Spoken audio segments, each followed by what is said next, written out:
76 One of intelligent temperament is parallel to one of hating temperament because understanding is strong when profitable karma occurs in one of hating temperament, owing to its special qualities being near to those of hate.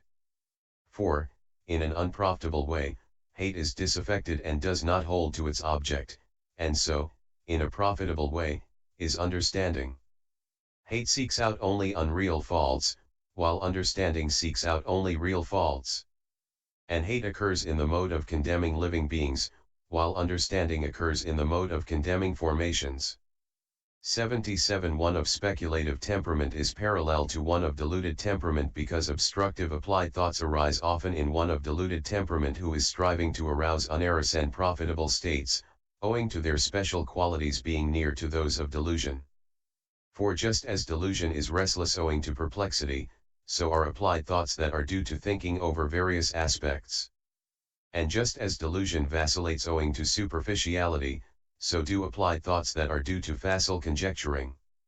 78 Others say that there are three more kinds of temperament with craving, pride, and views. Herein craving is simply greed, and pride 18 is associated with that, so neither of them exceeds greed. And since views have their source in delusion, the temperament of views falls within the deluded temperament. 79 What is the source of these temperaments? And how is it to be known that such a person is of greedy temperament, that such a person is of one of those beginning with hating temperament? What suits one of what kind of temperament? 80 Herein, as some say 19 The first three kinds of temperament to begin with have their source in previous habit, and they have their source in elements and humors. Apparently one of greedy temperament has formerly had plenty of desirable tasks and gratifying work to do, or has reappeared here after dying in a heaven. And one of hating temperament has formerly had plenty of stabbing and torturing and brutal work to do or has reappeared here after dying in one of the hells or the naga, serpent, existences. And 103 of deluded temperament has formerly drunk a lot of intoxicants and neglected learning and questioning, or has reappeared here after dying in the animal existence. It is in this way that they have their source in previous habit, they say. 81 Then a person is of deluded temperament because two elements are prominent, that is to say, the earth element and the water element. He is of hating temperament because the other two elements are prominent. But he is of greedy temperament because all four are equal. And as regards the humors, one of greedy temperament has phlegm in excess and one of deluded temperament has wind in excess. Or one of deluded temperament has phlegm in excess and one of greedy temperament has wind in excess. So they have their source in the elements and the humors, they say. 82 Now, it can rightly be objected that not all of those who have had plenty of desirable tasks and gratifying work to do, and who have reappeared here after dying in a heaven, are of greedy temperament, or the others respectively of hating and deluded temperament, and there is no such law of prominence of elements, see 14.43f, as that asserted, and only the pair, greed and delusion, are given in the law of humors, and even that subsequently contradicts itself, and no source for even one. Among those beginning with one of faithful temperament is given.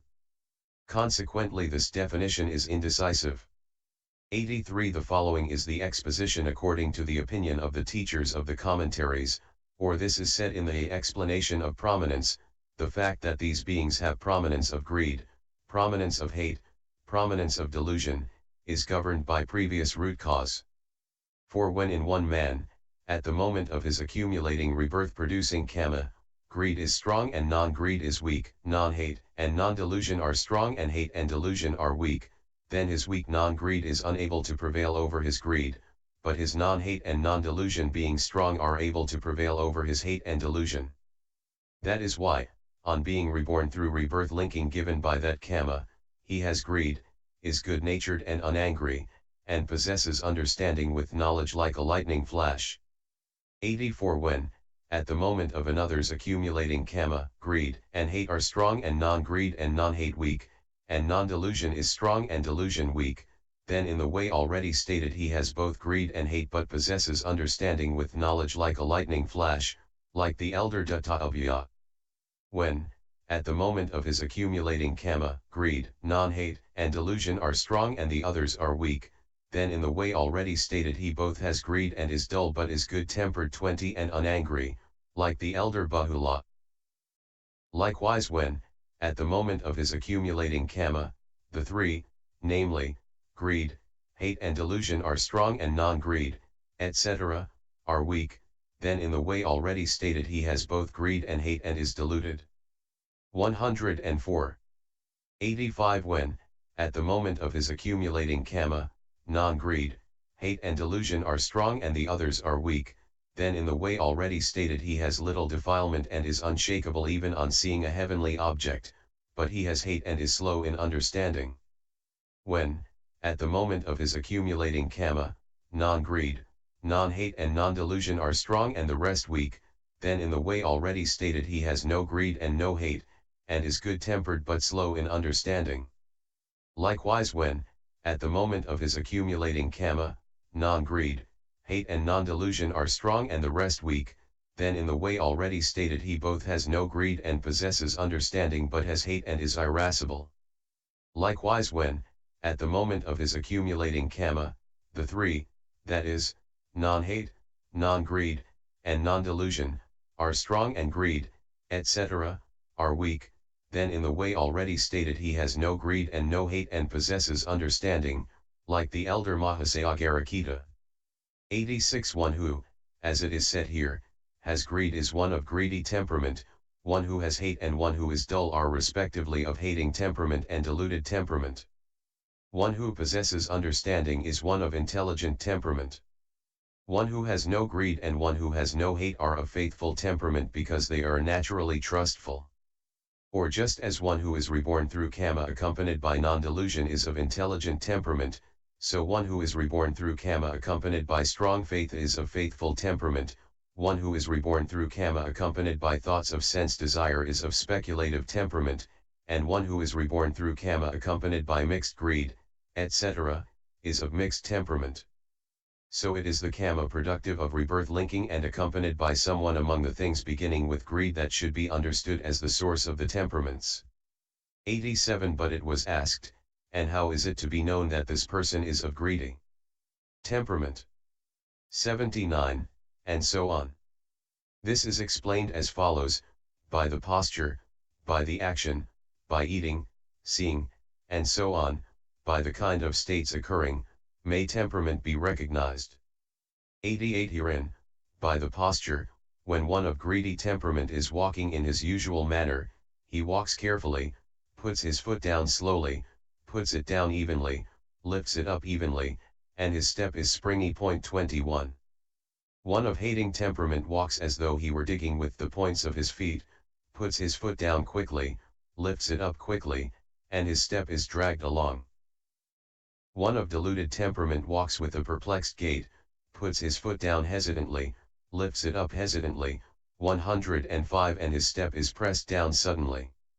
And this is said in the account of the origin of the Magandiya Sutta. The step of one of greedy nature will be springy. The step of one of hating nature, dragged along. Deluded, he will suddenly press down his step.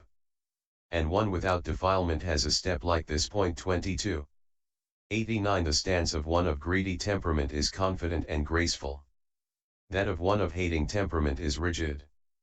That of one of deluded temperament is muddled, likewise in sitting.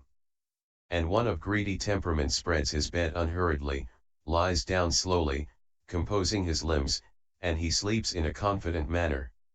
When woken, instead of getting up quickly, he gives his answer slowly as though doubtful. One of hating temperament spreads his bed hastily anyhow, with his body flung down he sleeps with a scowl. When woken, he gets up quickly and answers as though annoyed. One of deluded temperament spreads his bed all awry and sleeps mostly face downwards with his body sprawling. When woken, he gets up slowly, saying, hum. 90 Since those of faithful temperament, etc., are parallel to those of greedy temperament, etc., their postures are therefore like those described above. This firstly is how the temperaments may be recognized by the posture. 91 By the action, Also in the acts of sweeping, etc., one of greedy temperament grasps the broom well, and he sweeps cleanly and evenly without hurrying or scattering the sand, as if he were strewing sinduvara flowers. One of hating temperament grasps the broom tightly, and he sweeps uncleanly and unevenly with a harsh noise, hurriedly throwing up the sand on each side. One of deluded temperament grasps the broom loosely, and he sweeps neither cleanly nor evenly, mixing the sand up and turning it over. 90.